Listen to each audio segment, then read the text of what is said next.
اور اگر ان کے سامنے بھی ویسا ہی مال آ جاتا ہے تو وہ بھی اسے لے لیتے ہیں۔ کیا ان سے کتاب کی نسبت عہد نہیں لیا گیا تھا کہ اللہ پر سچ کے سوا اور کچھ نہیں کہیں گے؟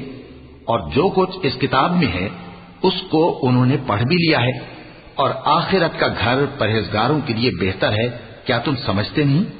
اور جو لوگ کتاب کو مضبوط پکڑے ہوئے ہیں اور نماز کا اہتمام کرتے ہیں ان کو ہم اجر دیں گے کہ ہم نیکوکاروں کا اجر ضائع نہیں کرتے۔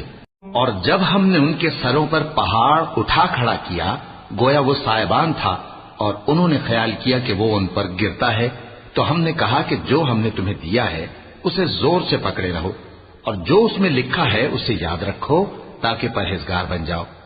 اور جب تمہارے پروردگار نے بنی آدم سے یعنی ان کی پیٹھوں سے ان کی اولاد نکالی تو ان سے خود ان کے مقابلے میں اقرار کرا لیا، یعنی ان سے پوچھا کیا میں تمہارا پروردگار نہیں ہوں؟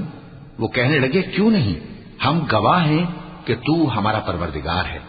یہ اقرار اس لیے کرایا تھا کہ قیامت کے دن کہیں یوں نہ کہنے لگو کہ ہم کو تو اس کی خبر ہی نہ تھی، یا یہ نہ کہو کہ شرک تو پہلے ہمارے بڑوں نے کیا تھا اور ہم تو ان کی اولاد تھے جو ان کے بعد پیدا ہوئے، تو کیا جو کام اہل باطل کرتے رہے اس کے بدلے تو ہمیں ہلاک کرتا ہے؟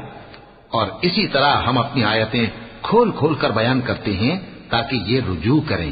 اور ان کو اس شخص کا حال پڑھ کر سنا دو جس کو ہم نے اپنی آیتیں عطا فرمائیں اور اس کو علم کے لبادے سے آراستہ کیا تو اس نے اس کو اتار پھینکا، پھر شیطان اس کے پیچھے لگا تو وہ گمراہوں میں ہو گیا۔ اور اگر ہم چاہتے تو ان آیتوں سے اس کے درجے کو بلند کر دیتے، مگر وہ تو پستی کی طرف مائل ہو گیا اور اپنی خواہش کے پیچھے چل پڑا، تو اس کی مثال کتے کی سی ہو گئی کہ اگر اس پر حملہ کرو تو زبان نکالے رہے، یا اسے یوں ہی چھوڑ دو تو بھی زبان نکالے رہے۔ یہی مثال ان لوگوں کی ہے جنہوں نے ہماری آیتوں کو جھٹلایا، تو ان سے یہ قصہ بیان کر دو تاکہ وہ فکر کریں۔ جن لوگوں نے ہماری آیتوں کی تکذیب کی ان کی مثال بری ہے، اور انہوں نے نقصان کیا تو اپنا ہی کیا۔ جس کو اللہ ہدایت دے وہی راہیاب ہے، اور جس کو گمراہ رہنے دے تو ایسے ہی لوگ نقصان اٹھانے والے ہیں۔ اور ہم نے بہت سے جن اور انسان دوزخ کے لیے پیدا کیے ہیں، ان کے دل ہیں لیکن ان سے سمجھتے نہیں، اور ان کی آنکھیں ہیں مگر ان سے دیکھتے نہیں، اور ان کے کان ہیں پر ان سے سنتے نہیں۔ یہ لوگ بالکل چوپایوں کی طرح ہیں بلکہ ان سے بھی زیادہ بھٹکے ہوئے۔ یہی وہ ہیں جو غفلت میں پڑے ہوئے ہیں۔